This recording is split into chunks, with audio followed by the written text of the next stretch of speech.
Nation, y'all. What's up? What's up? I shouldn't be surprised. I do this to people on my show all the time. I just throw them up, and then I'm like, look at them struggle. And here I am. That's struggling. what happens when you give me a fuzzy She-Hulk on the thumbnail, man. I'm Come on. sorry. Come on, man. It looked good on my phone. I'm not gonna lie. It looked. I'm just phenomenal. messing with you, man. But I did think I was like, I was surprised. I'll let Manny intro the show, and good job, bruh. You choked that shit like J Strick did that time. He tried to do the Joker rap. Oh, dude, I am so sorry. I wasn't even paying attention. I was like fucking scrolling Instagram for a second. Anyway, Son of a bitch. Welcome everybody to Pop Culture Philosophers, to the She-Hulk episode review and discussion shows. Full spoilers. We'll be talking about She-Hulk episode 2. We got Manny with us. We also got Jelani. What's up, man? What's up, man? Good to talk about this one today. Absolutely. We also got Fable.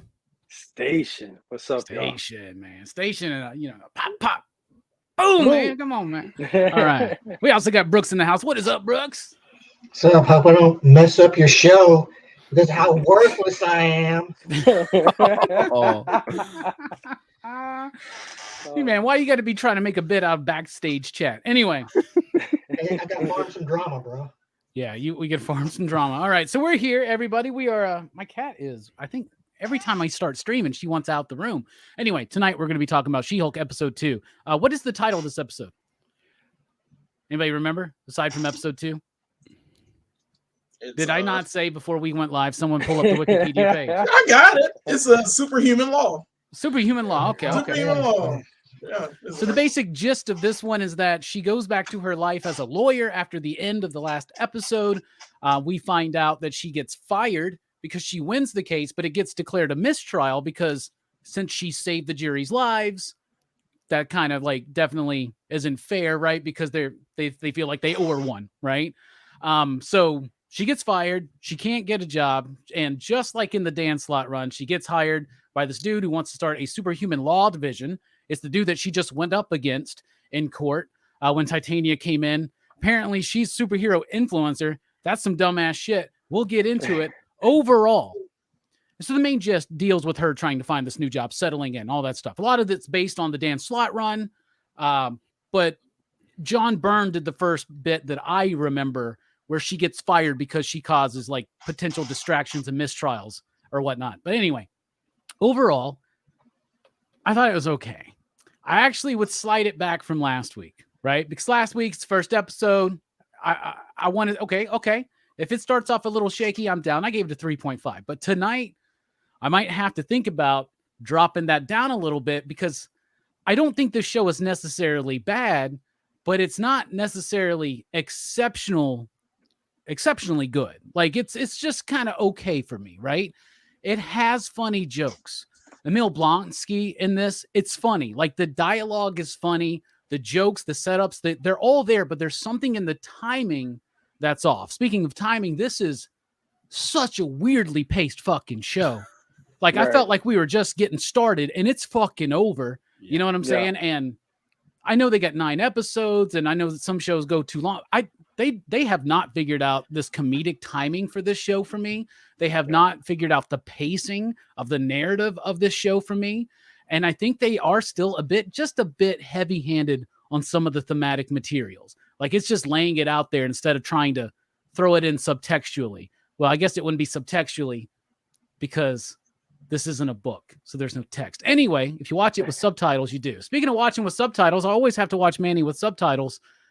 I don't know where I'm going. Manny, what did you think about the episode overall? Oh, it's not so much that the subtitles are necessary. It's just that a lot of times I don't even know what I'm saying as it's coming out of my mouth. So yeah. I like the subtitles just to remember. But this episode overall, like you said, I could not believe when it ended. Like I went out to the grill, I put burgers on the grill, I came back and the fucking credit scene was rolling. Like I was like, what? I didn't even watch this. So I turn around and turn it back on. And luckily it's only 20 minutes. I was telling people in the stream, 10 minutes ago, go watch it. You'll be done by the time we actually get into this shit. Right. It moved the plot further along than the first one. It was just a lot less engaging. Like every complaint I had about last episode just feeling aimless, feeling like an issue 0. This feels like an issue 0.5. You know what I mean? Like we're just barely getting plot points. Emil Blonsky it was cool to see Tim Roth back in the role.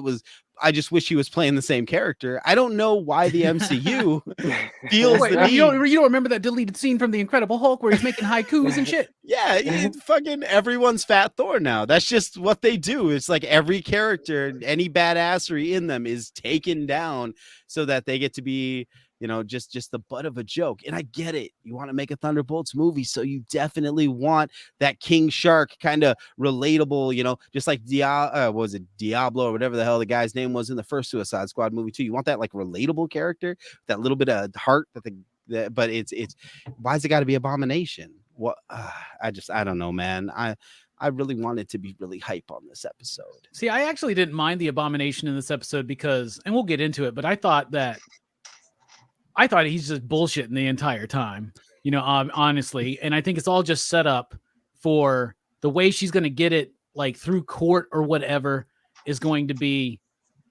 Are people not allowed to watch shows? No, we're not anymore. Not anymore. But what was I saying? Oh, I think she's going to set up the idea that work on it, like community service, maybe like join Suicide Squad. My bad. I mean the Thunderbolts. I don't know. Jelani, what'd you think overall? I got one more episode before I'm like, nah, son. A, too short. Way too short to be a TV show. You should have tacked this onto the first episode. It'll make more sense for the shows to be in an hour or an hour and a half for the premiere. But you make a 20-minute episode and it's 9 episodes, that's bad writing. That's bad pacing. You're not doing anything with these characters. You're introducing things that should have been kind of introduced in the beginning, like the family and whatnot. I wasn't into the family at all. Not even Larry from Perfect Strangers was doing it for me. I was very excited when he showed up. I was like, I'm glad he's there. I'm glad he's there. That's not bad. But man, I'm the dark cloud on this, man. It's like I got one more episode from like it's trash. Because they're not doing anything to motivate the story. The CG in parts looks absolute trash. Like She-Hulk was standing there. She's wearing wherever she was wearing the black spandex with her family at the end of the show.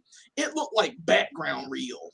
It looked like they were doing the finishing touches. They just stopped. Yeah, that's the sizzler. That's the sizzler they put together, man. In the beginning too. Yeah, in the beginning. When they're in the bar. It's a step down from last week. It's a step down from last week. Blue. Her hair is bluish, and it doesn't look like she's with us. You know what I'm saying? In the picture, in the reality that we're in, Hulk looks great. Hulk looks great every show. Every show, he's consistently good because they already have that template. But for her, they need to work out how her hair moves. Yeah. They need to work out a lot of different things because it's just there. Her hair is just there. It doesn't look like her on it. And I'll pull my pick out for that. But it's just, son, it's not a good show. It's not big. It's not shaping up to be a good show. I know we're going to talk about performances in a minute, but they're like 2 standout characters for me. And they're just, the thing is, it feels like they're shitting on men in this movie. It feels like a shit on men. Oh, what did I come back kind of thing? No, I'm not trying to be those channels. I'm not trying to be those channels that say crap like that. But it does. It doesn't feel like dudes are in the writing room helping out what dialogue is. Because like there are people in this show just say the most off. The guys are dumb as rocks, or they're just angry white dudes. And then she was walking through the thing, and she had the conference room with all the white guys, and they were shaking hands and goofing off. I'm like, it doesn't feel right. Just make a show. Just make a show. I have to agree with Delaney. You gotta make a show that's like for everybody. Yeah, you're right. What's that? That one guy's like, there's a hot chick over there. I think I'm gonna go talk to it. It's just like I'm gonna talk to it, and I'm like, I understand that we're not supposed to like that guy, but that might be a bit much because that was kind of funny to me. I don't know. That was the funniest line in the whole damn thing. To be honest, I loved his whole interaction. I'm hitting performances for him. He was one of my favorite characters because he was just like, he don't give no fucks. He gave 0. He was like, hey, yeah, how did you get those powers? nepotism. I should have. He's like evil Jeff Winger from Community. Yeah, he's just evil, and he's just like dropping it, and it's beautiful, and he's the best character so far in this show to me because he's just honest. Everybody else is just fake and bland and weak and not what it's supposed to be. It's a mess, man. And for a 20-minute show and us talking and just me talking about it, I'm not happy to see the next episode unless they make it an hour. They make it an hour and somebody gets punched in the courtroom again, or some nonsense happens with Wong. I don't know. Wong will be in the next one, I'm sure. Yeah, Wong will be in the next one, but I don't know, man. It just it's not getting there for me. Yes, last week, I was okay with it. Now you even told me yesterday when you were at the shop, you were like, "Hey, I rewatched episode 1. I think I like it a little bit better." Yeah, and now it's like I feel like it was a dip. But Jelani, I get it. Let's reserve some of that. I know. It's just for the rest of the show. You had to already we're over halfway through the running time for episode 2 of She-Hulk. Yeah, exactly. So if we were trying to do a commentary, we'd be fucked. We'd be like, oh shit, we got 10 more minutes. Anyway, Fable, what'd you think overall? I mean, I can't add much more to that. I think all three of you said points that I was going to make anyway. There's not much more to add to that. I was watching it, and two things dawned on me while I was watching it. One thing was, this is not as funny. It's cute, it's quirky, stuff like that, but maybe this comedy is not for me. So when Jelani says he might drop it after next episode, I kind of got that a little bit going in me too. Like, I don't know. Don't tell me I'm going to have to be calling up people being like, no. You committed to 9. Look, this is not going to be Moon Knight. If this wasn't She-Hulk, if She-Hulk was not the main character and it was just a regular human being, this is not a show I would watch. Let's be real honest and no, you're right, bro. I mean? Like 100%. Let's be 100%. If this was a reboot of Ally McBeal, I would not be watching. And that's my next point. Thank you for saying that, because I was going to say I've seen this before, and it's not Ally McBeal. You know what I mean? If Ally McBeal was funnier. If you're going, if you're going for that, you have men in the right room in the creative. That one is a lot better. You know what I mean? They're actually playing it on the TV at the lawyer bar. Yep. I noticed, or I wouldn't say I noticed. I noticed it in one of those videos that people do afterwards when they show you all the spoilers. And the second thing that dawned on me was, maybe Miss Lonnie is not the right She-Hulk. I like her, but when you said comedic timing or the timing is off, I think it's her. Mm-hmm. I don't be 100% on. I think she's more drama. She tries to make funny faces that don't land, and then the computer graphics in her She-Hulk form don't land because they look horrible.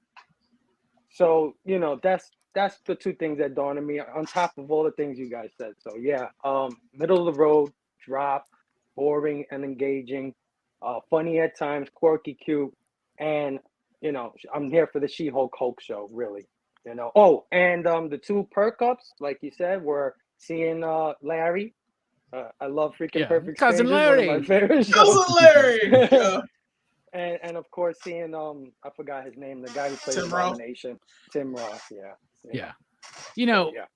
I don't know the dude's name, but to me, ever since I was fucking like 7 years old when Perfect Stranger started, he's been Cousin Larry. Like, I don't know the dude's name, but I'm happy to see him. I'm just gonna say that, right?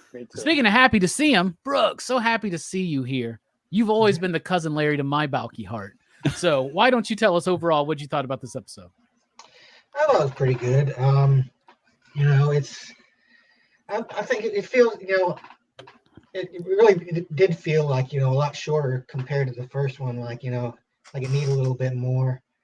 But I thought overall it was all right. I liked, their movement. They're getting their story moving. Like, she loses her job and she gets another job, and now she's got a client, and now she's got a case.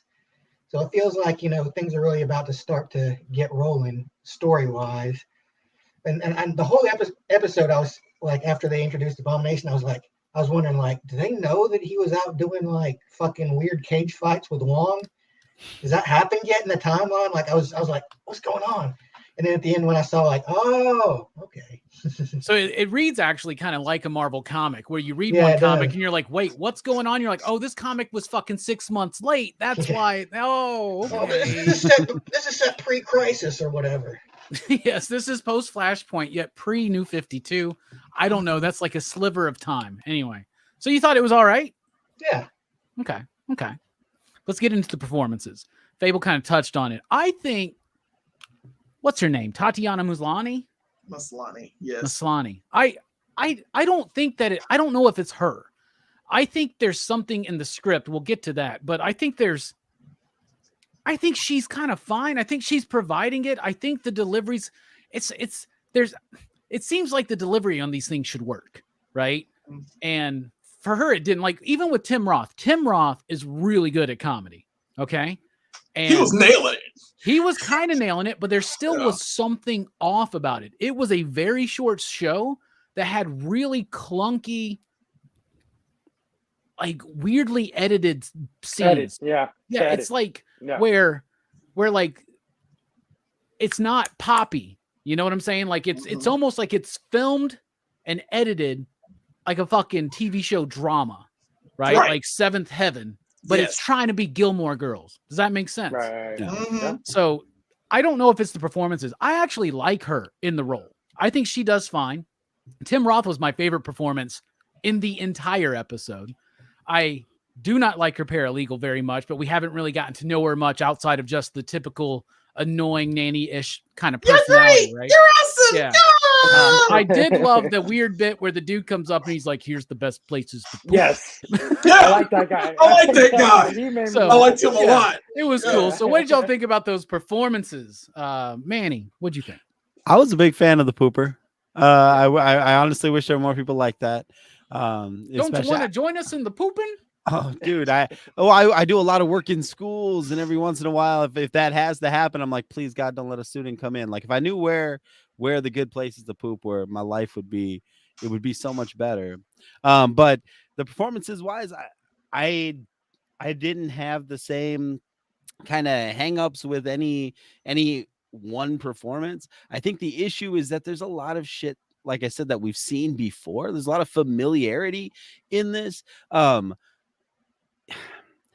The character that Jen is playing is a pale imitation of characters like Ally McBeal or Zoe Deschanel and New Girl. Like they try to be quirky, and they try to have those facial expressions, those like lookaways and stuff that I feel like we've just seen it done better. I feel like Emil Blonsky we've seen this joke plenty of times, you know what I mean? So I feel like it's just that since we've already, it's like watching a horror movie for the second time. You know where the scares are, so it's not as scary. And same thing with these jokes. We've seen these jokes before, so they're just not as funny. I did think one of the standout moments again comes from the Hulk when he's addressing the Mark Ruffalo Ed Norton bit. I thought that was great, but I didn't tune into She-Hulk to have standout moments every episode from the Hulk. You know what I mean? So that's done, right? Because he's off on his way. He's like, movie rights are coming back. I'm sailing to World War Hulk. You know what? But to be honest, that doesn't really mean anything, right? Because I'm broadcasting from a spaceship right now, and I'm still going to be here next week. So spaceship. That was better than the whole thing. Why is your stuff not floating? That's fucking awesome. So that being said, I thought the performances were fine. I think the best friend character is doing really well in that archetype. The boss in this episode was freaking awesome and hilarious. I love the line, tell him he's going to Minneapolis because he hates the cold. Like that was fucking great. He's like, just tell him. I was like, God, I love evil motherfuckers. So anyway, I thought the performances were fine. I think it's the subject material to make a very long story even longer. It's the subject material that's holding it back. Your OBS StreamYard skills always amaze me, because the best I still got right now is just station. Hey, station. Anyway, what about you, Jelani? Obviously, you didn't really like the episode, but what did you think about the performances? I mean, they're all right. It's okay. I mean, Tatiana Maslany. Hey, guess what? she needs to smile more. If she smiled more, Jesus, she'd be a lot better. I'm kidding, man. I'm not that dude. I'm just letting you know that, like. You saw that comment earlier. Yeah, I was trying to hide it. No, son, no. She should smile more. Everybody and all the females should smile more in this show because they ain't smiling. I think everybody should smile more. Smiling has scientifically proven that it raises your endorphin levels. I don't fucking know. I sound like a YouTuber that I watched 5 years ago. But it's as a comedy, this is a flat comedy. So I don't really get too many performances that stand out to me other than Emil Blonsky doing his half-ass work. And by the way, do you know a comedy that what they're trying to do, but they're failing at? This is the kicker for me. Harley Quinn on DC. I don't know if any of you guys have watched it yet, but this is what they're trying to do. They're trying to make light of these characters, even though they're serious evil supervillains, but they're still a team and they still have goofy adventures and they have quirks. That's what this show is trying to do, and it fails at. It's just not there. Like Harley Quinn as a show, to me, it is funnier. It has women writers, so it's making sense. It has a female experience in it.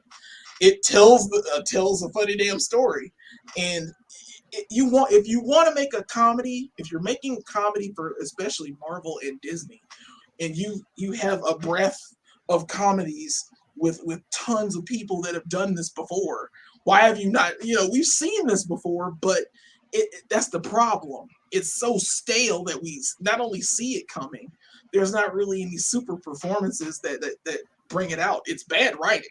This is really bad writing, bad timing. It's beginning to show. We're gonna get more performances from other people. I hope they don't mess up Daredevil. I just see it. I just hope that when they release this shit on Blu-ray, they pull a quote from you, and it's Jelani Bullard from Pop Culture Philosophers.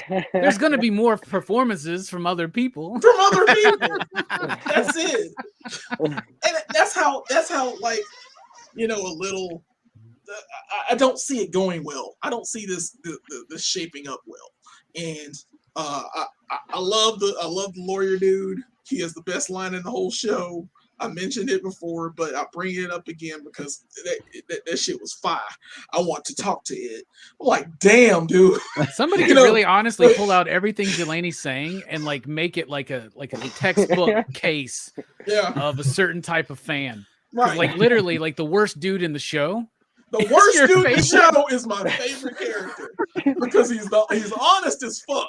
And I'm just like, nobody else is this honest. It just doesn't feel. It feels genuine coming from that dude. It feels like he looks like a jerk. He's acting like a jerk. It's 100%. He's giving it his all because he's like, this is all I'm doing. This is all I'm doing. I'm giving you that line. I'm giving you what I got. So I mean, it's fine. I mean, people are doing stuff in this show, but it's too goddamn short for me to care. I get you. All right. You mentioned jerks, and speaking of the jerk, Fable's favorite movie by Stephen Martin on OnlyFans is The Jerk Part 2, Electric Boogaloo. So why don't you tell us what you thought about the performances, Fable?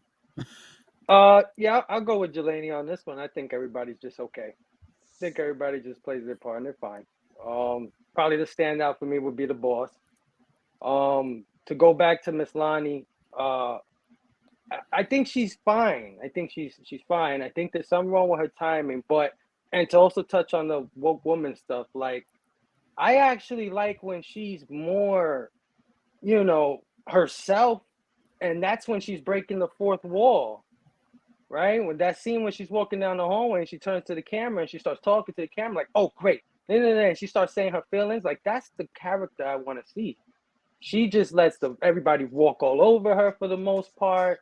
You know what I mean? So if anything, I want to see her more assertive and more talking, the way she talks maybe to her cousin or her father, because when she talks to them, she doesn't even let them talk, right? They're trying to talk and she just keeps going and going and going. That's a bit, and I like that. That's a consistency in her character, but I don't know if I like the character. You know what I'm saying? Yeah. So yeah, performances were okay. By far, my favorites were Cousin Larry and Tim Roth. I almost said Tim Curry. Wouldn't that be crazy if Tim Curry shows the fuck up? Pennywise. Yeah. Pennywise been on my mind today. Brooks, what did you think about the performances? And do remember that Tim Curry is not in this show. I will. I think everybody did good. You know, there were a few like good jokes. I think probably my favorite, the thing that made me laugh the most in this episode was just a random like where Jen just like turns and looks at the camera and she doesn't just say anything. It's just a quick her like giving you a look. But I think it feels like, you know, this episode could have used a little more humor, like a little bit more. But at the same time, it feels like it might be too much, you know. It's hard to say, but I think you know, I don't think there's been any character in this show so far. It's felt insincere. So I've liked all the performances so far. I've really liked Jennifer Walters. Yeah. Like Jenny in from both the block. forms, but more so the Jen Walters persona, really. Yeah, which I guess they're the same, but you know, it's a weird kind of thing because I don't know, man. Like, I think the biggest problem with these two episodes, we'll get to special effects, Julie, but and Fable, we'll get to it. But I think the biggest problem is the fucking script. Like, I don't like the script. So this is what I think. I think start the show. She's fucking She-Hulk. She's badass She-Hulk lawyer already. Yes. Already. Here's the thing. Here's the one time I would say that a show should replicate Arrow. Do you remember in Arrow season 1? When he shows up, he's fucking Arrow, and they had the series of flashbacks in each episode. Yeah. And then everybody started fucking doing it. Even Supernatural did it for a fucking season, right? Where Dean's in hell or some shit. I don't fucking remember. He had to escape with that fucking dude with the beard, and then he turned. I don't fucking remember. Why did I watch any of that shit? I watched 8 goddamn years of Supernatural for some reason. But after 5. So I can make it through 9 episodes of She-Hulk, right? I'm not some weak ass like Jelani. I can stick it out. I'm watching. No, so I watch all this. That's what I think they should have done here. Like, start She-Hulk, show us the story in flashback, show her training. That way, you don't have to just truncate that training down to like a montage, right? In the first episode, you don't have to truncate this search for the job. You don't have to do all this stuff. You can actually have it happen and flourish. Why the fuck did you pay what's her name from The Good Place to be Titania if she's just going to be in the first episode for literally like 16 fucking seconds? Didn't even make it to 37. But back to the script. This is where I think it's structured way the fuck off, right? I don't even think releasing these 2 episodes would have made it stronger, but it would have been stronger as 2 episodes released together than this. The thing is, this is fucking act 1 of 5 acts in a typical TV structure. This is like the first 10 fucking minutes after the cold opening, right? You set up the problem. She's assigned a case. She gets Emil Blonsky. He escapes. Boom. Now the rest of the episode's supposed to happen. Not the end of the fucking episode. It's a sitcom. Yeah. If you're supposed to make it a sitcom length, nothing is supposed to end. I mean, it goes back to phase 1. So like, she has a problem. She solves it. The end. Yeah. Has a problem. Like vanilla fucking ice, man. It's not that hard. All right, Jelani, we'll get to you, man. Jelani's passionate tonight. I really I love the honesty and the passion from Jelani tonight. This is great. I wish we would have had this during Funhouse review last year. Anyway, so I think that there's something wrong with the structure of the show, and I think that there's something off with the timing of the editing of this show, the way it's put together. These jokes should be more, however, the pacing through the script of the story, of the narrative, doesn't allow that. I also really, really appreciate what this show was saying, because last week we were talking, I have a lot of women in my life, friends and family and lovers, that have told me similar situations, right? However, this is not doing anything subtly with its theme. And I appreciate themes that I don't mind them being on the nose if it's like tongue in cheek, but this one, it's a weird balance that it's trying to strike. Yeah. And to me, my biggest problem with this entire show is the writing, the editing. What do you think about the story, the structure, the pacing, whatever? What do you think, Manny? The show is off. The show has 9 episodes. The show had a 20-minute fucking second episode, because they cut a lot of shit out that didn't work. The writers said that they were not good at the courtroom scenes. They cut around shit. The reason why they've said that Kevin Feige moved the origin story to the beginning because he needed a hook to get viewers in, because That's I crazy. think the rest of the show I'm is scared. junk. I think that's what's happening. I think Titania was supposed to be a bigger role, and in the show more, they took that in and put it because they needed a fight at the climax of an episode. It's probably set up for an episode coming, because each episode is probably going to be case of the week. Yeah, which it should be. It should be. So I honestly think that it's structured weird because they edited it weird to make the shit work. You know what I mean? I think that's it. I really am down for a fun lawyer show in the MCU. God damn it. I love all the cross genre MCU things. I loved Ant-Man being the heist movies. I loved Captain America being the spy thrillers.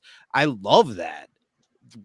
This could have been a really cool corner of the MCU where we had these legal drama, or this legal comedy drama, whatever you want to call it. And it's struggling to make the case for its existence because we haven't seen the legal drama. Don't say we got to get don't tell me in episode 1 we have to get the origin out of the way so you can enjoy this fun lawyer show and not do any fun fucking lawyering. You know what I mean? I get that. I completely understand. I agree with Wu-Tang 100%. This show is not made for me. I get that. Wait, Roseanne? You talking about Roseanne? Yeah, Roseanne too. Roseanne had the best Halloween episodes of the sitcom period. Roseanne had just amazing that Under Siege Dark Territory parody episode. Mwah, chef's fucking kiss. But the truth is this isn't made for me. No, but there's a lot of shit that's not made for me that I enjoy the hell out of. All right. I don't run around thinking that Encanto was made for a 36-year-old man to be running around singing, we don't talk about Bruno at the top of his lungs in unnecessary and uncomfortable a fucking amount. Right. But I do it because it was made for my children, but in a way that I can enjoy. There is a problem with some of the there is a message that needs to get out there about toxic masculinity. I get that. I understand that. I also understand that I'm from an era where the fucking Hangover, one of the most misogynistic cancel culture rife types of comedies, was the biggest fucking comedy of my freaking early 20s, right? So I live in that fucking world. I need to re-educate myself. I get that. I understand that.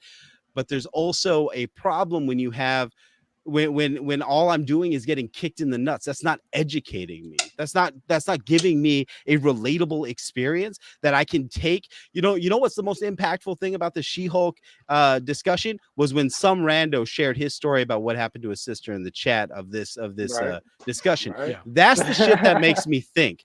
Telling me that every man is a dick and you know why they call it a cockpit? That shit does not work. It doesn't work. And I'm sorry if I'm too Neanderthal minded to get that shit. And I want to be better. But I would like to be taught in a way that I can understand. And that's the toxic masculinity in me. So I'm gonna pass it off to Jelani to continue shouting. But I've got more. I guess my thing is I'm sorry that I don't get it, but I want to, and I would really like messages to meet me halfway. Yeah, it's just so weird because it's She-Hulk. It's a female superhero that we all want to see. We all love her, right? We want to see this woman kick butt. And why can't she kick butt? Why we got to talk some messages and stuff? No, I want to see She-Hulk kick butt, You can do the message too, but you can do it by still being fun. And I do think the show is trying to be fun. You're trying to teach me about that while I'm actively liking a female superhero. Yeah. You understand what I'm trying to say? Like, if I was that toxic masculine, I'd be like, oh, no woman could be better than the Hulk, this fake Hulk. No, I want to see this. If that was the case, we wouldn't even be here tonight talking about this show. Exactly. That's why we watch Miss Marvel and She-Hulk, God damn it, because we love women. And we want to hear women's stories told by women, but we want them to be good. Jelani, opening a can of worms here, but I want you to just go and tell us your truth. What do you want? My truth? What do you think about the story, structure, and pacing of this show? All right, I'm going to start out by saying this. I am no feminist. I'm not that cause. I hope they put that on the Blu-ray of this too. That's fine. I am not a feminist. I want you to have equal rights. I want everyone to have equal rights. I don't give a crap. I hate when the politics of it get to the point where it is kicking the balls a man every 5 minutes. I'm not against any of this. I'm going to speak my mind in general, but I'm trying to let people know that we used to speak our minds all the time and not get like. Yeah, and I have to say things like real quick. I just want everybody to know that Pop Culture Philosophers as a brand does not necessarily reflect the opinions of any individual member of the Excitable PCP crew. Yeah. I agree with Jelani. Yeah. It's just I disavow this man. Yeah. So with the story structure and pacing, it's too damn short for what it is. If you're gonna do this kind of setup, you make this a 45-minute set where you're gonna have your problem. You fix it. In fact, the Abomination should have just been one episode. It should have been like, hey, yeah, it should have started this episode. Hell, I think this should have been the first episode. To be honest, I think this episode should have just been like, she's at the bar, she loses her job. She's like, why do I lose? You know what? Well, and then they show a clip of that. Jelani, imagine these two episodes being spliced together in a different way, where all the episode 1 stuff is flashback, and it could work, and then you could tie the thematics with one set with another. Do you know what I'm saying? Yeah. You have a parallel like Lost or like Arrow tried in season 1. Mm-hmm. And you do it, and you it's been done before. It's not that hard. These are writers that have written before. I'm sure they've seen these things before. They chucked off Silence of the Lambs in this. You know what I'm saying? They wasted a good 5 minutes just doing a bit from Silence of the Lambs. And I'm like, what the hell? So it's they have it in them to make this work, and it's not working. I see it now. It's not working. It is, if you're pushing some type of agenda for this, which you shouldn't, just tell a damn story. John Byrne did it. Dan Slott did it. They're dudes. I'm sorry. But they wrote this story for She-Hulk to be John relatable. Byrne did it better. That's an official Pop Culture Philosopher's opinion. I'll say that. Yeah. He did it better. He knew a woman's struggle with balancing her job. Well, I wouldn't say he knew a woman's struggle. Not knew it. I'm just saying that I think he tried. He made a valiant attempt. He made a valiant attempt that I'm not trying to reword that shit. Fuck it. John Byrne did it better. And John Byrne wrote this better. Why aren't y'all reading them damn comic books and put her in a situation where she's funny, she's charismatic, she's a good lawyer, she's an excellent damn lawyer, and tries to get people off on that. Why? Character first, gender. What the hell? Yeah. Don't worry about the agenda of it. Just make a good damn character. Make something that we will watch and continuously watch. I don't give a damn about it. I've had plenty of writers on this channel. I know that when we first started gathering here backstage, Manny was going live on Instagram. He was waxing poetic about Rom V. I think we've had Rom V on this show. I think we've had Alex Packnadell and Dan Waters and other amazing writers who do amazing thematic material. And I always ask them, what do you do to balance? And he goes, it always has to be authentic from the character, story first.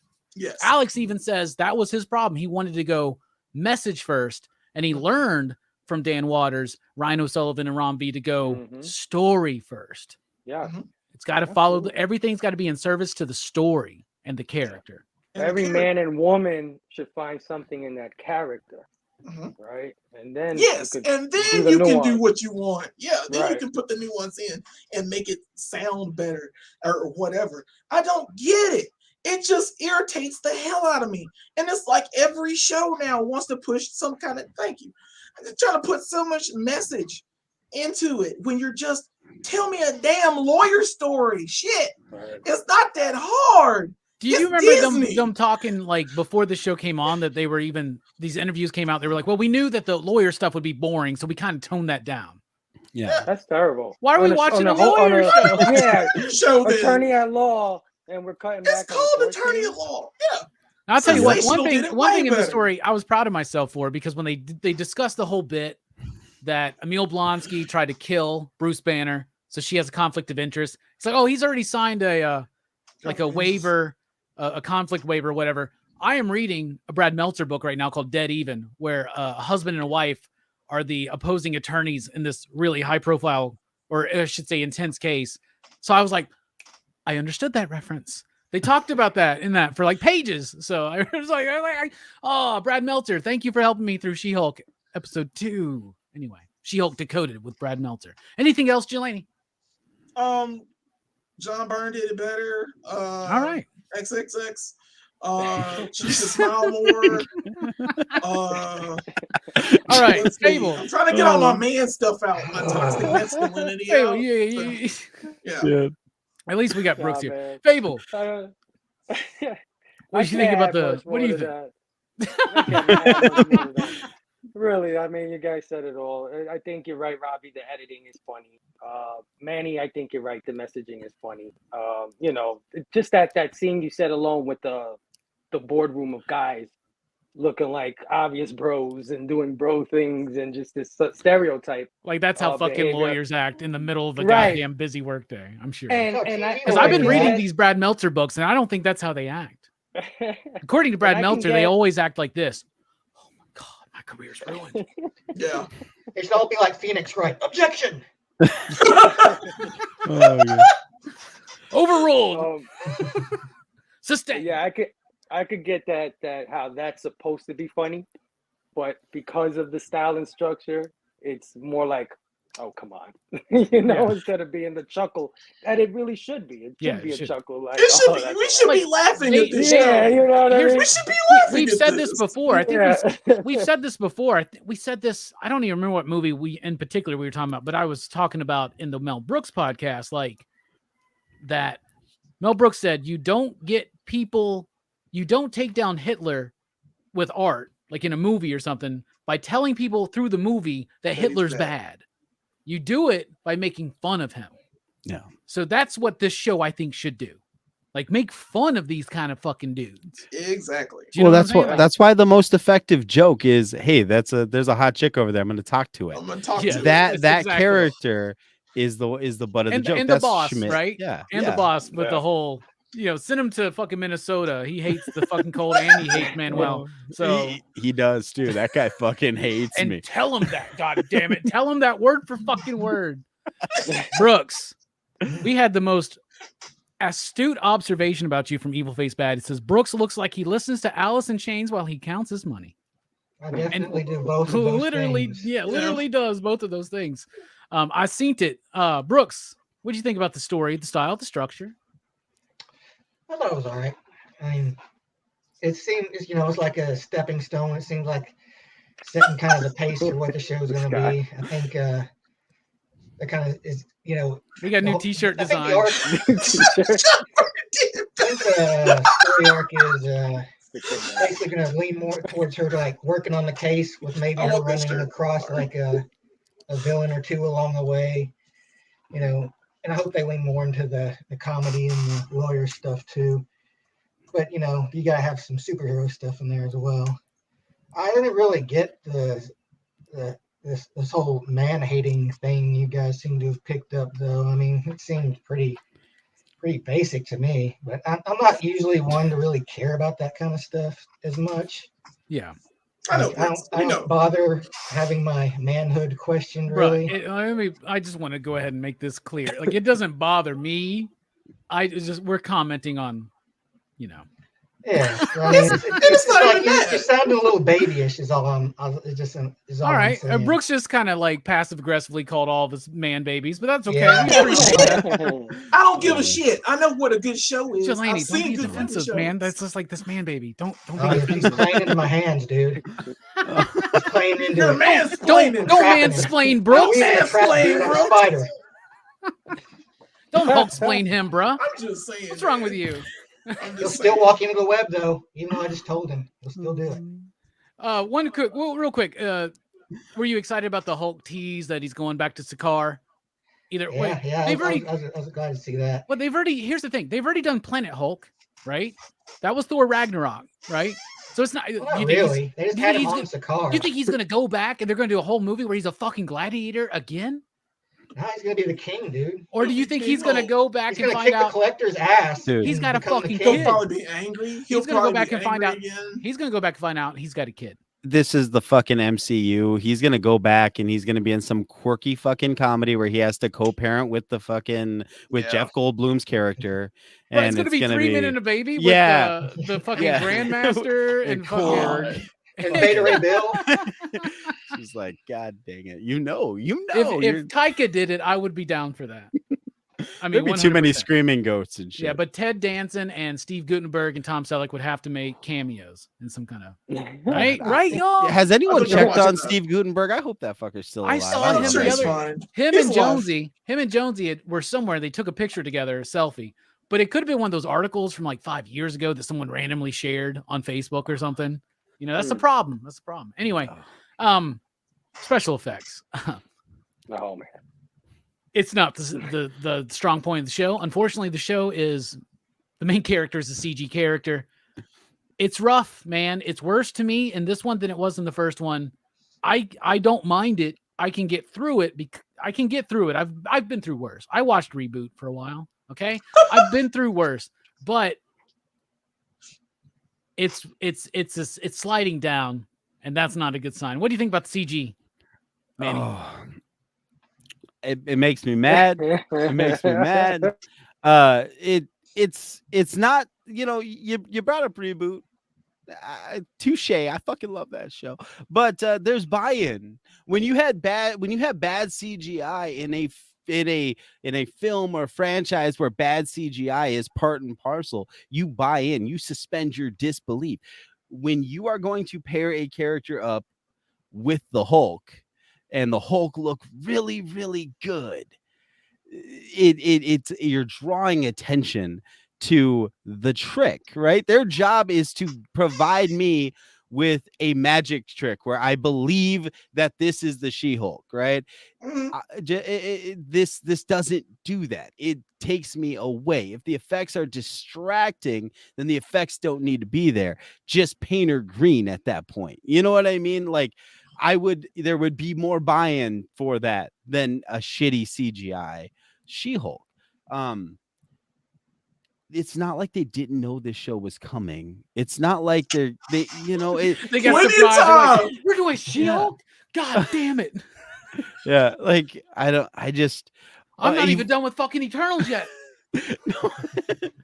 Oh God, I wish they would have been done with Eternals.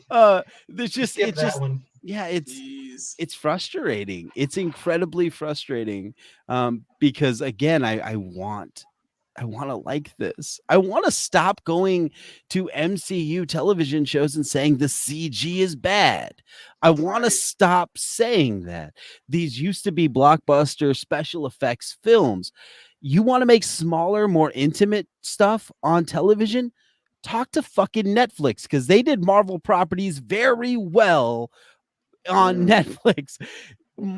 Disney should not be producing shitty stuff. They should care about their product, but they, for the most part, they don't. Yeah, but they Daredevil don't. is the best TV show ever made. Sorry, but they I don't wouldn't care go that about far. them. Perfect Strangers does exist, and yes, Perfect Evil Face Strangers Back. is We good. didn't make that connection. And fucking Mark Lynn Baker, he's my fucking ride or That's die. Mark Cousin Lynn Larry, Baker, goddammit. cousin All right, Larry. Mark Lynn there you go. Baker, put Cousin some Larry. spec You had to on look He that pulled- up. he You had to pulled up look the that up. Wikipedia. I did. He pulled up Put the some Wikipedia. spec on Okay, that. that's That another mother- T-shirt idea. His name was Mark Lynn Baker.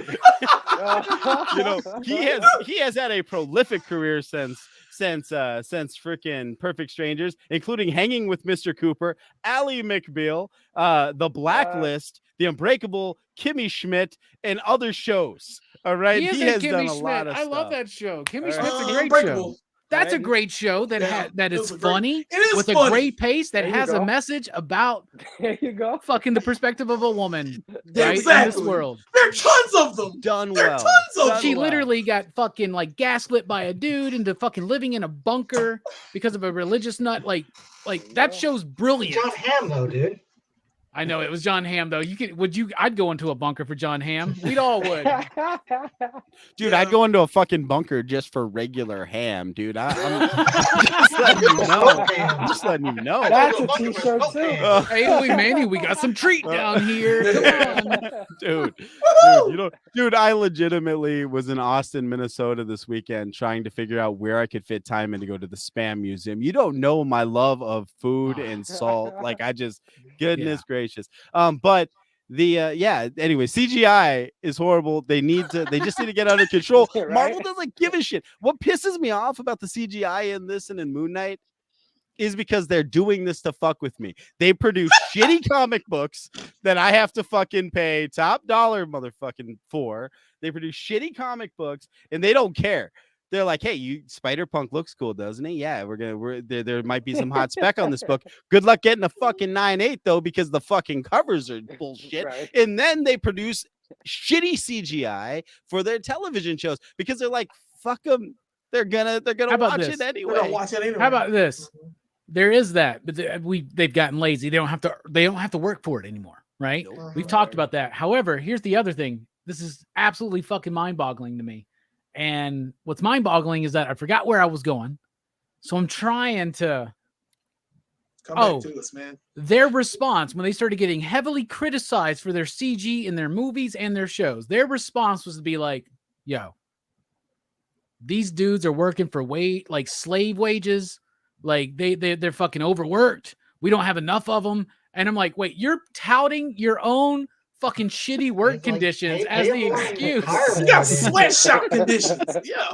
Yeah, you're like they're making the most fucking money out of anybody. Like anybody. Come on. Crazy. Insane. But no, Universal was the first one to hit like a certain amount of money made since the pandemic, which I'm like, what the fuck's Universal got? Dark Universe, brother. That can't all be Fast and Furious 9. Family. It's family. They can't all be Fast and Furious 9. Anyway, Jelani. All right. I'm about to take a break for a moment because I figured that you can just run us through for the next several minutes. Jelani, what did you think? And this isn't, no, I'm not saying we're all having fun tonight. This is what this show is about. We are. But I know Jelani's got some thoughts about the CG. So why don't you go ahead, bro? I like CGI since they introduced it years ago in the before times.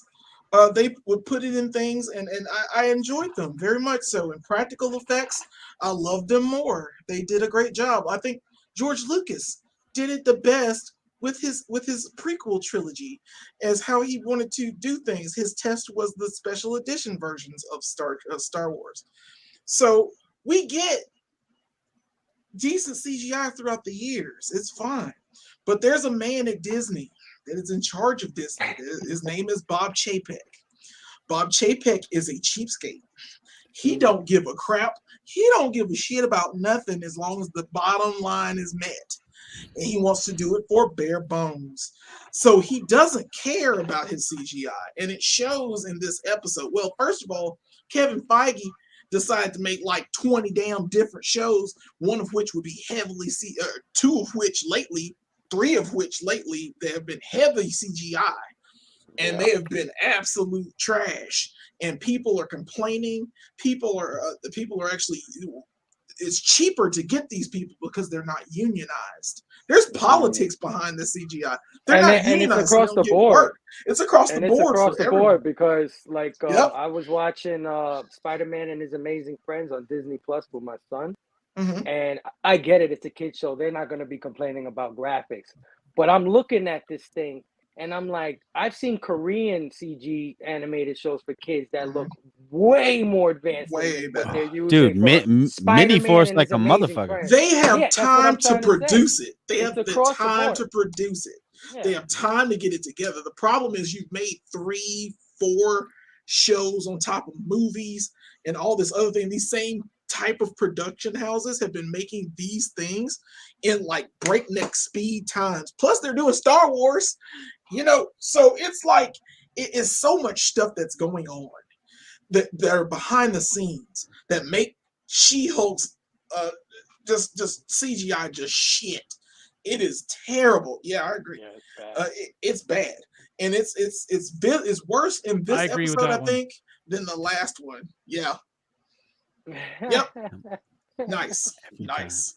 But it's the CGI in this is terrible. It is not to par. They needed more time to do this. I think this whole show, by the second episode, by the second episode, I knew it. I saw it coming. I was like, look, they need to get their act together. Like, they rushed this. You can tell this is a rush job, and it's bad. It looks like the trailer. It looked like after the trailer they had enough time to kind of tweak episode 1. Right. First episode. We got to make it look better. That's it. Yeah. One looks great in some parts and okay, but then this one is just solidly just terrible. Yeah. I like Jennifer Walters' face close up when she's talking. Well, I think there was a section of it where I forgot who she was talking to, but it was a close up of her face, and it looked great. I'm sorry, Jillian, but I've heard that too, where they make a lot of changes late into the process. Right. And they expect the CGI people to catch up with it instead of having them at the beginning saying this is what we need done at the beginning and have a plan. See, they do all this stuff without planning it. They're just like, hey, this is a title we own. Let's put this on.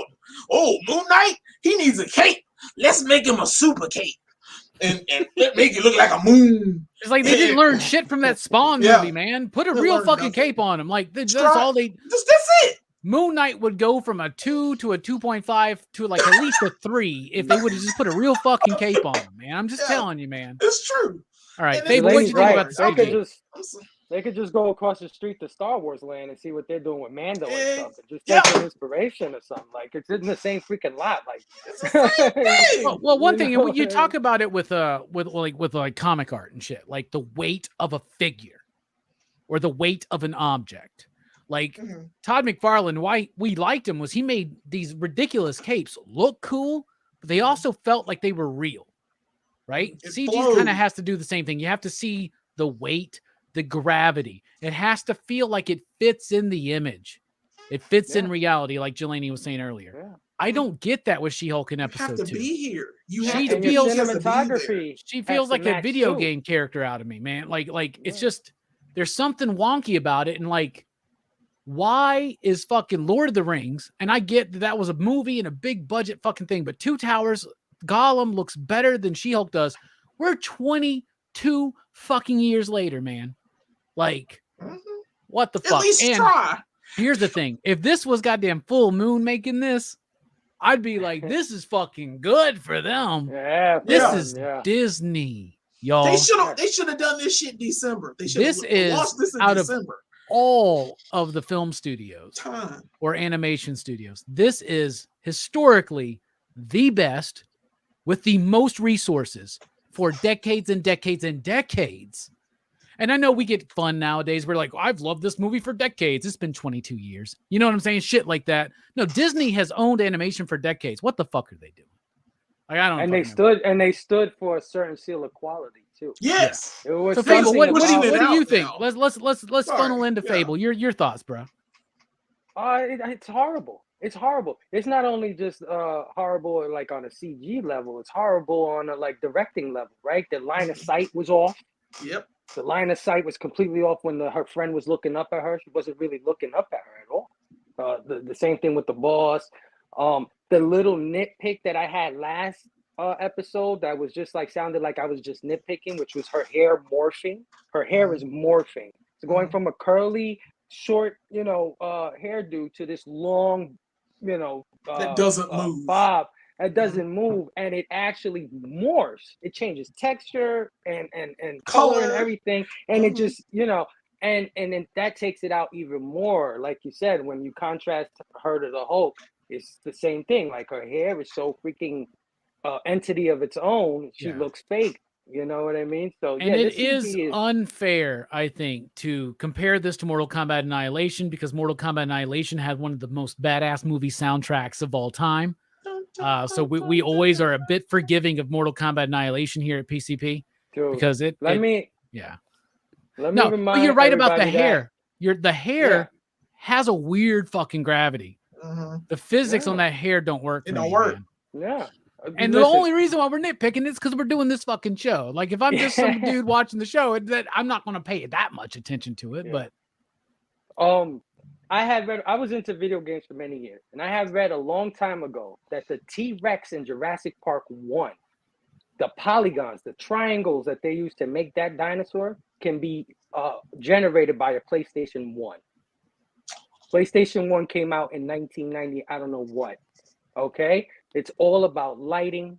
It's all about how you set weight. It's all about cinematography. If something jumps and it's huge, you got to shoot that camera up and pretend that something's shooting up and then come down with that force where it even has a slight shake to it. There's a lot that goes into that, like you said, they're filming this thing like a sitcom.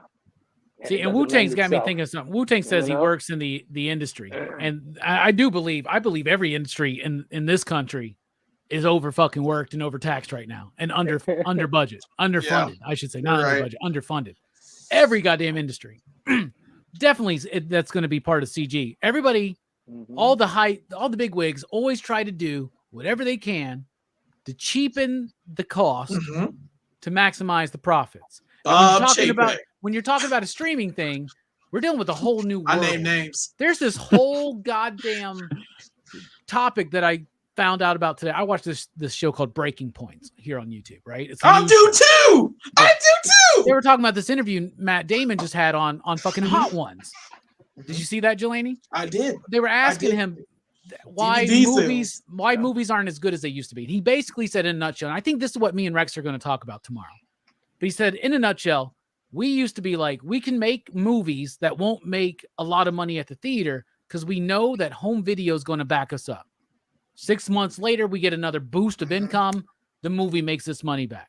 There is no DVD sales anymore. There's no Blockbuster. There's no fucking movie gallery. There's no Blu-ray market, except for like weirdos like fucking me that like fucking buy movies every week. Like, it doesn't exist anymore on the mainstream.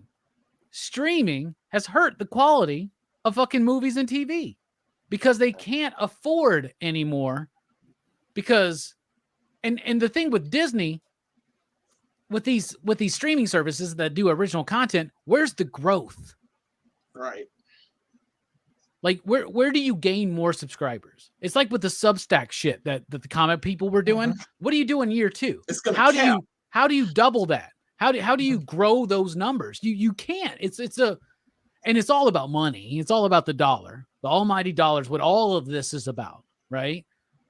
There's no money in it, so why put the money in it? Like, they only can put what they can afford, and they always keep trying to bring those costs down, even if they were milking it. Well, even if they that's were what streaming is about. Streaming is about cutting the middleman out. They don't want to pay cable providers. They don't want to pay manufacturers of DVDs and Blu-rays. This is all about cutting the middleman out. That's what streaming is, you know. And one person does it and it's successful.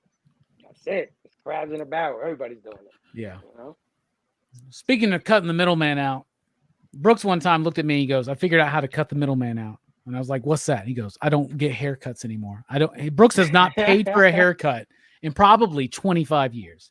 Oh, I thought you were going to say he's got a parasitic twin like on his stomach. And that's what he was trying to figure out. We're saving that for Horror Fest, Manny. That reveal was supposed to be on Horror Fest during Videodrome. Anyway. Brooks is not the biggest guy paying attention to CG. So it'll be nice to get a little bit of positivity before we get into the next bit. Brooks, what do you think about the CG in this? Brooks is going to be like, this sucked. It sucks. It was fine. I mean, I didn't really notice much of a difference, to be honest. Like I said, I'm not a big. I knew it. Like, I don't care so much about a lot of the, like, I can just like my disbelief, I can suspend it, because it's a fucking comic book movie, and there's going to be CGI, and like, you just have to like, accept that thing is there, whether it looks 100% real or not. Hulk looks there. It's like what you said is true about like the animation, them like, fucking over their animators and like overworking them and underpaying them and shit. Like that is a problem. Like, cause like being an artist is not profitable if you're an artist. That's why I'm like your art is always profiting somebody else. Yeah. And like, there's a big problem in like these days of artists like basically being worked to death, being forced to try and meet deadlines that are impossible. But what's the saying? You pay for what you get. Yeah. Right. And the work suffers because of that, because I know, and I'm sure Wu-Tang and other people in that industry would smash a CGI She-Hulk. Not meaning they would smash a CGI She-Hulk with Smash Brothers. But you know what I'm saying.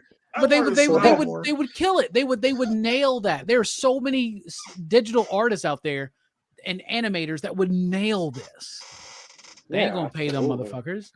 No, they cheat, man. Yeah. Right, Brooks? That's a problem. It's just the problem, like, of artists being exploited is like a real thing. It's like, why so much art now seems very like blah, because it's all about how much money it can make instead of whether it's interesting or not. If it can draw the most attention. And go ahead. Artists deserve to be compensated for their work. Yeah, I mean that's just my opinion. Two things that should be funded because they're important to humanity to me: art and science. Yeah, but they only ever get funded when it's going to make some rich white dude fucking money. Yep. And the patriarchy. Yep. There was always some dude, and it's usually white. I'm just going to say, man. Okay, let's be honest. It's just a coincidence. They're all Illuminati. Like the thing is, I think Beyonce and Jay-Z and Kanye still trying out. Well, Kanye got rejected, but you know what I'm saying? Like they just anyway, we're moving on. It's been a fun digging too deep, bro. Yeah. We're digging too deep, man. Yeah. I'm chained to the truth, man. I'm chained to the truth. Anyway, out of 5 possible you digs, you out there, what do you out there in the chat give She-Hulk episode 2? And out of 5 you digs, Manny, you kick us off. What do you think? Boom. I will just reiterate that John Byrne did it better. But that being said, I really think those will sell like fucking not just like hotcakes, but like Aunt May's wheat cakes, motherfucker. Those are and make that shirt dark green. Make that shirt dark green or purple. You can choose the color of your shirt on TeePublic. True. You we need these shirts selling. You can. Fire shirts. Fuck. It bitched a lot about this episode. Bitched a lot about this episode. Smiled at least 4 fucking times. Chuckled out loud once. I can say that I watch a lot of shit that does not do that. That being said, I'm gonna give it a solid 3.5. Because I still smiled, I still enjoyed it. I wasn't hating myself. I wasn't throwing. You ain't got to be scared of Jelani and remind them that you smiled. Right. It's okay. Right? Yeah, like So that being said, fuck Marvel's paper quality, and I'm going 3.5. Yeah, 3.5. 3.5 is I think very respectable for this. What about you, Jelani? This is gonna be fun. Oh. Well, I mean, I didn't know it was going to be the thing here, but here I am. Last week I gave it a 3 because it was promising. It looked decent. Hulk looked great. She-Hulk kind of looked decent. It's a decent jumping point, but that could have been fleshed out a lot better. This should have been an attachment, like you said before, to this. This episode should be attached to the last episode. We just made it for an hour. It is so much trouble. Yeah, you're right, Wu-Tang. It's insane. But I wasn't gonna highlight it, but then you commented on it. I was like, okay. Yeah. You're probably right. Wait. I'm just kidding. What's going on? Just kidding, man. I give up, man. But what I'm saying is this. And I'm not I'm not trying to woman bash. That's the other thing I want to say. I'm not trying to woman bash anyone. I think when I see a good show, I'll tell you it's a good show. I'll fight to the death for it. You know what I'm saying? If it's there, I'm gonna watch it. There's there. But yeah, I feel you. But there's there. But this has no there. That's the quote for the She-Hulk. Damn it! Right. I'm right in the middle of a free jabs nudes shirt design, and I gotta go. It's there. God damn it! There. Keep going. So, how many bits are we going to get out of Jelani tonight? Tons of them, son. But overall, I mean, I gave last week a 3. I'll give this one a 2 because this should have been tacked on to the first episode to make it at least an hour long. Make it and cut pieces from all of this to make one good hour long, decent opening where I'd be like, wow, I can't wait for the rest of She-Hulk. But now I've seen it and I'm like, wow, I'm not ready for the rest of She-Hulk. I'm gonna watch them all, but two is gonna be it. Fix that hair, Disney. Make that hair work. Make her smile more. Make her wear shorter dresses. Woo, man's everything. Man's everything. Here's one thing I'll tell y'all. I know when Jelani doesn't like something for real, like fucking hates it. He is never kind. 2 for this is very kind, I think, from Jelani. So I'm very excited about that, but also kind of concerned. Mike wants to know, are you doing okay, Jelani? Everything all right? Not really. I've had a very bad week, but on top of that, I had to watch She-Hulk. So all right, moving on. Fable.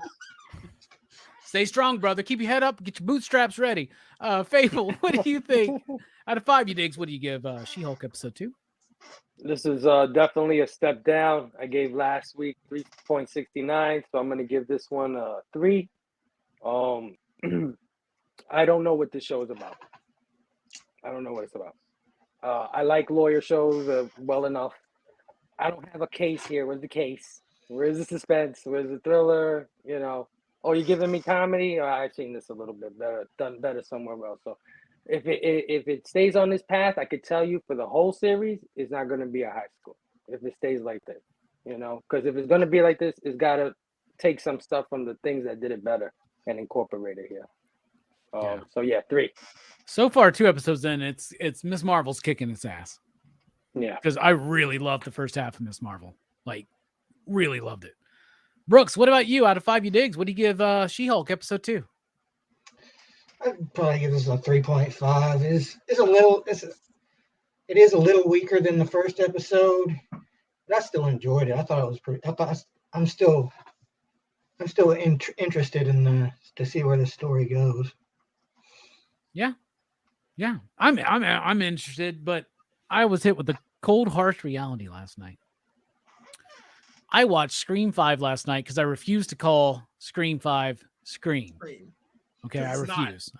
Really? They just called it Scream again? Yeah, they just called it Scream. Why do they keep doing that? That's so dumb. I know. Like and they even think they're being fucking clever because they make fun of it in the movie about the Stab franchise because Stab 8's just called Stab.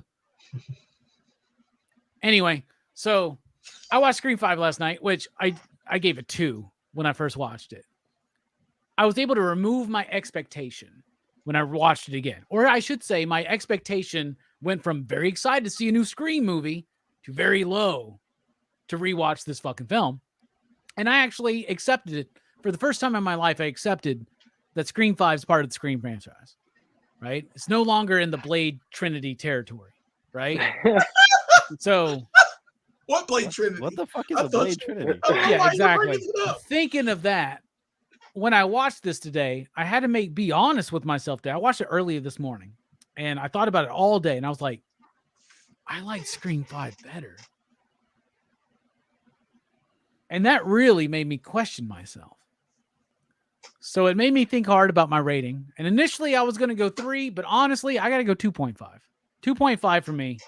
Story's not there. Structure's way off the place.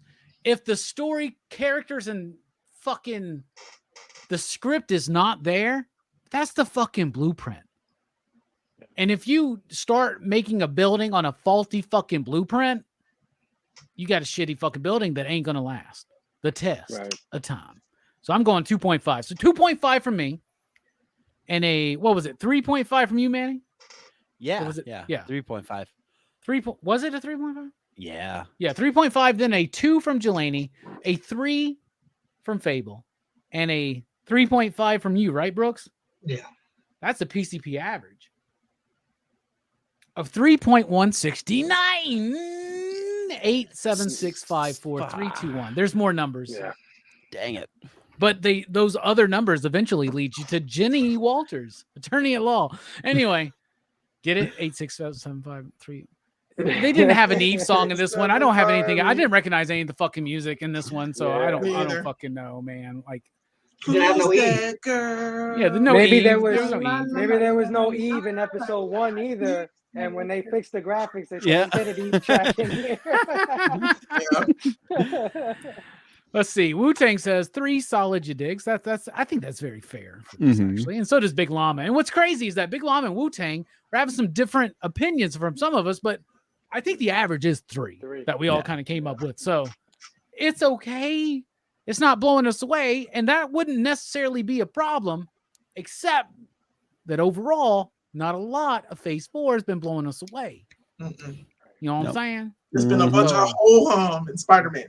But we are still excited about the future of the MCU.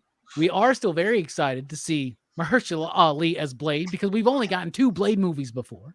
And it would be nice to have a 3rd one. And but that TV show with Sticky Fingers is fucking dope. I'm just going to say that. All right. Why we made it all this way to the end of the show before we got a porn bot. That's really fucking cool. Impressed. Getting better. Digital B gives it 3 you digs as well. They don't love us no more. Men on Film, 2 snaps in a she formation. What is that? Wow. Oh, you want to do the arrow? Wait, the arrow's the dude. It's the plus. That's the Venus sign, right? Yeah. Do you remember that dude wrote men are from Mars, women are from Venus? Imagine if someone wrote that today.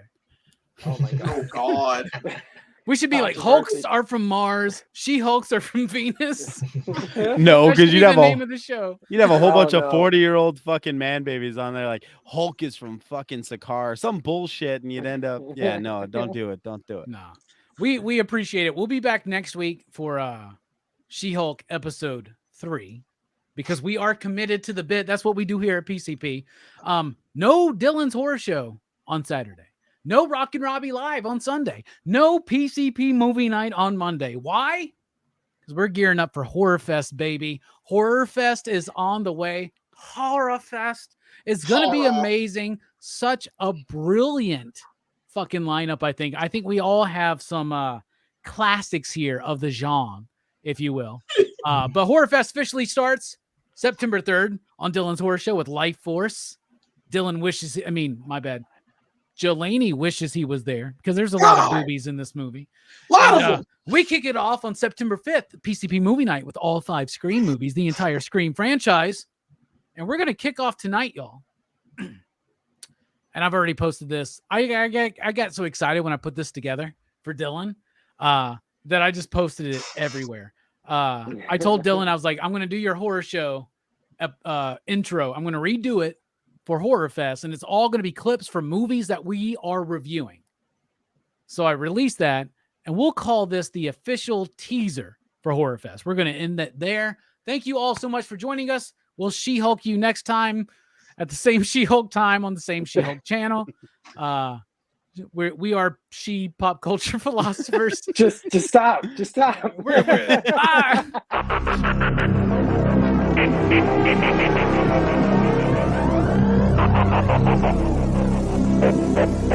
Bye.